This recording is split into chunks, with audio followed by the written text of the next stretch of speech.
Jam is around the corner, and I saw these questions. I saw these questions in Jam Pass question booklet, and I thought I should walk through a few of them, little by little, go from there.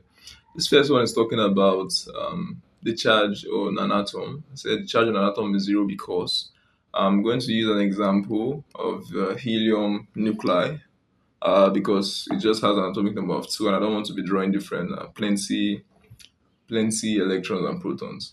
How does a helium nuclei look like? What do we even mean by nuclei in the first place?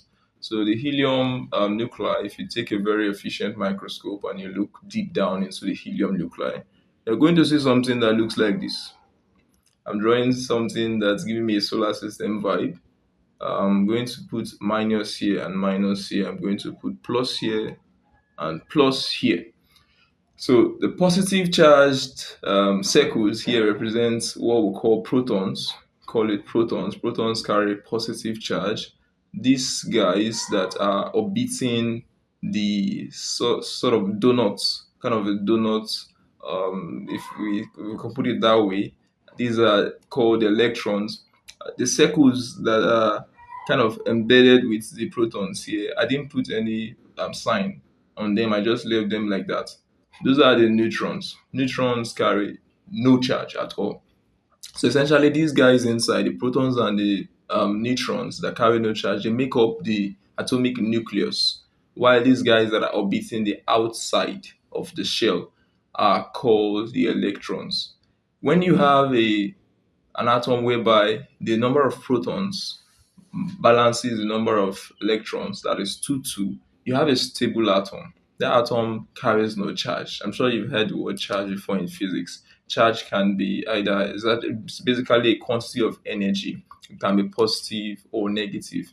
If for some reason this atom loses an electron, the electron, this my diagram is not precise because in reality the electrons are very very smaller compared to the protons. The protons and the neutrons, that's these two guys, are roughly the same size, but the electrons are 1,840 times smaller than the protons. So because of their small size, they are like dust compared to stones. They can easily be lost due to friction. For example, if the helium nuclei intersects or collides violently with another molecule or nucleus, it can lose one of its electron, or it can gain an electron from the other atom it's colliding with, or the other molecule is colliding with. If, for example, it loses an electron, so electron is lost in this case, it's going to have just one electron left.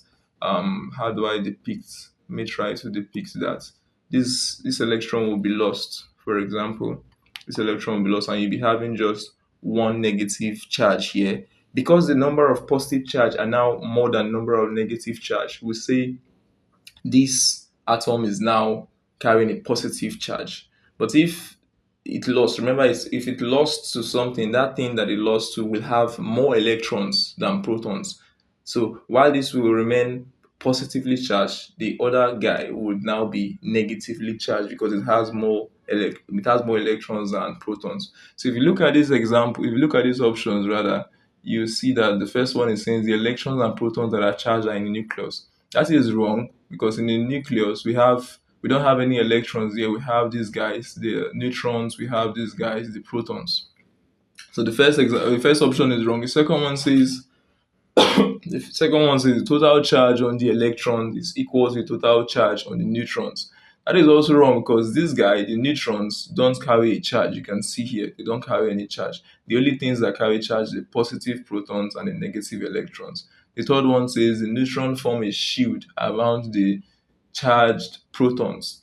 The neutrons don't form a shield. In this case, I can say the electrons are even the one forming a shield. That's why they are orbiting the nucleus. The last one says the number of electrons in an atom is half the number of protons. That is wrong. For every stable atom where the net charge will be zero, the number of electrons have to balance the number of protons. So this particular question doesn't have an answer according to my past question booklet. The options here are wrong, and I think that may be the mistake from the past question booklet. The second one here is talking about conservation of heat, reducing heat loss. I believe we need to talk about what conduction is, what convection is, what radiation is. For conduction and convection, you need a material medium for heat transfer. So, say you have a metal spoon here. Let's say this is steel, like the same material used to make our pot and our plate, and you somehow apply heat on one end here. Let's say this is the application of heat. um, After a few minutes, you realize that energy has transferred from this end to this other end. At first, this end will be colder, but after a few minutes, you realize that this end will now gain the same temperature that this end had. So energy has flowed from this point to this point. So what happens there is that on a molecular level, if I'm using these circles to represent molecules, every matter is made up of different molecules. Energy can be transferred due to vibration. These molecules, they don't stay in one place, they vibrate. And as they are vibrating, they are passing energy to themselves, like snooker balls on a table. So if this molecule in the first place didn't have any energy, it was vibrating slowly. Before you know it, this one will pass energy to the neighbor, and from this neighbor to this neighbor, from this neighbor to this neighbor. So gradually, until all of them they are vibrating at the same temperature. So that is exactly what happens in on conduction. So particularly, there must be matter to transfer energy. What about in convection? In convection, you also need matter, but convection is the direct movement of the particle itself. Let's say our fan is blowing up. The reason why we place our fan up is because of convectional current. Hot substances usually rise as a result of density. If we have a substance like this, let's say this is a substance of a fluid, whether it is a liquid or a gas, we use fluid to represent liquid or gas. When you apply heat to this substance, if this is my illustration of fire, so to say, what happens is the gases that were clustered together like this before will begin to gain some spaces between them, and that is one of the effect of heat, which we call expansion. And if you have a an expanded gas like this is expanded, if you have an expanded gas like this and this is clustered together, what happens when you mix the expanded and the clustered together? One of them is less dense. Which of them do you think is less dense? This one is less dense because of the expansion that has taken place. So it has some spaces between them. Air molecules are in between them, and air molecules don't have much weight. So because of the expansion, it's going to begin to rise. That's why you hear that warm air, they tell you warm air rises. Warm air rises. Air is a fluid.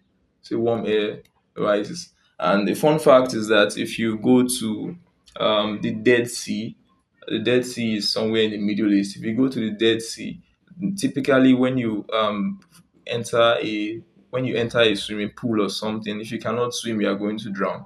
But if you go to the Dead Sea, you can't drown in the Dead Sea. And the reason for that is because of density. The Dead Sea contains a lot of salt.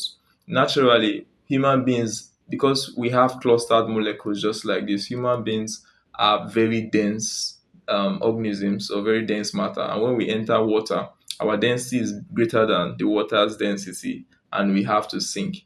But when you go to the Dead Sea, because of the salt content in Dead Sea, the density is very, very high, much higher than the density of human beings. And you don't sink, you float. So warm air rises, or let me say less dense things rise, and or what you call float, and higher dense particles sink. So that is what conventional current does. I was talking about fan earlier, and I said if your fan is placed up for a reason to cool the air molecules that are close to the fan. If this is how a fan looks like, as the fan is blowing, the molecules of air that are close to the fan will cool. So when they cool, the molecules that are close to your chair where you are sitting down are now hotter than this molecule. These ones are cooler because your fan is in direct contact with them. These ones are hotter. So what happens? Gradually, the hotter ones will rise, the hotter molecule will rise to go close to the fan because of their what? They are warmer and they are less dense, and the cooler one is going to sink. So this kind of forward and backward movement is what we call convectional current. What about radiation? That's the last form of heat transfer. Radiation is funny because it doesn't even need a material. You can see conduction, you need molecules to touch themselves. Convection, you actually need air or water, that's fluids, to move either up or down or left or right, whatever. But radiation doesn't even need a material medium. It can pass through like a vacant space. What happens is if you have a vibration, like a molecule have sufficient energy, or an atom has sufficient energy, the atom can emit something. Emit means it can to give out. It can emit something which we call photons. Radiation is like a special topic in physics because it's quite wide. The vibration can be represented as waves. It can be represented as waves, what we call electromagnetic waves. Because that's actually beyond the scope of the topic of heat in itself. But we quantify the energy as waves. We also quantify the energy as particles. Is that particle we call photons? If the energy is high enough, it can give out light. When I say light, I mean visible light that you see. It can give out visible light that our eyes can measure. If the energy is not high enough, this is very high. The energy is very high, it can give off visible light. The energy is not very high enough, it can give off a light that our eyes cannot see, which we call infrared light. And that infrared light is what we feel as heat. Our body feels it as warmth. And some animals like snakes can see your heat as light. The way we see light, snakes can actually see the heat that is. We can't see infrared light because the our eyes is not made for that purpose. Essentially, there are different types of light. We have visible light, we have even ultraviolet light. I'm not going to talk about all those ones here because that's like a different scope.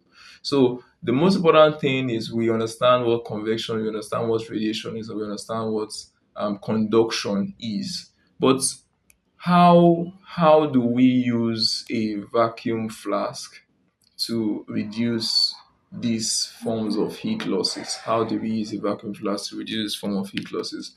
I'm going to just briefly sketch what a vacuum flask look like. A vacuum flask, as the name suggests, it has a vacuum inside, a double-walled vessel, something like this. We have two types. The older one uses a glass material, but the latest one uses a stainless material. So I'll just say glass or stainless steel. Inside this space here, like I said, they use a double wall. Then this the space inside here, they removed they removed air. They removed air from inside. I think my spelling of vacuum is wrong. There should be one C. They removed air, so we have a near vacuum, we have an approximate vacuum. So the reason why they removed air is because remember, conduction requires a material like air to transfer.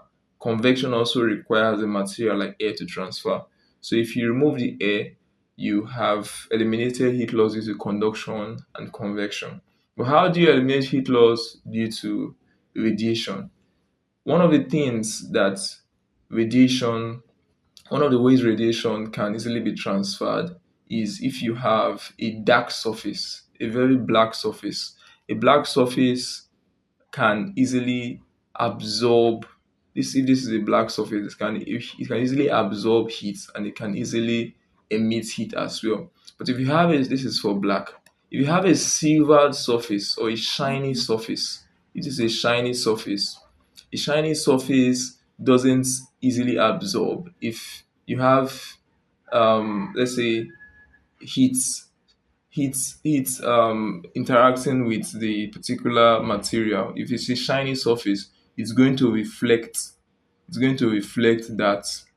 that heat out. It's going to reflect it out. So shiny surface do a good job of reflecting it. So For the stainless steel, everybody knows stainless steel has metals in general have shiny, they have a shiny appearance. So that's why they use stainless steel for most of our modern day vacuum flask. For the glass, the older ones, the inside here is usually polished with silver coating. So you can see from the diagram, this is something that they do, polish it with a silver coating.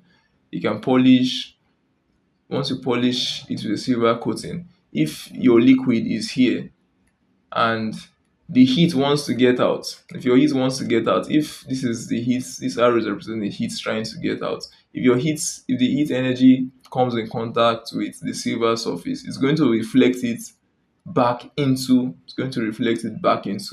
so the heat cannot get out. So essentially, the answer to this question, if you look at this now, silvered walls of a vacuum flask are used to prevent heat loss due to radiation. The answer is the heat loss due to radiation. There is a particular material we call space blanket.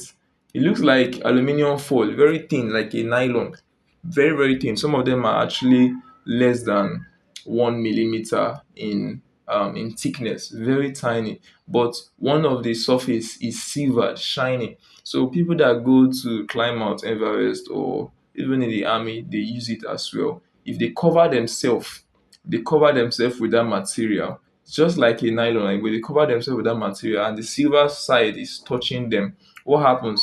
So if this is a person and he covers himself with that material and this is the silver surface. If the body of that person is emitting heat, due to Mount Everest is really very cold. If the body of that person is emitting heat, the silver surface is going to reflect the heat back onto that person's body. So the heat is not lost. The heat is not lost, and the person can may not die quickly from cold if he quickly like say light a fire or get down from the top of Mount Everest or whatnot. So those are the questions we are going to deal with today. Maybe tomorrow we'll look at this other question. This one is a density based question. This one is also a calculation related to Hooke's law of elasticity. Thanks for watching.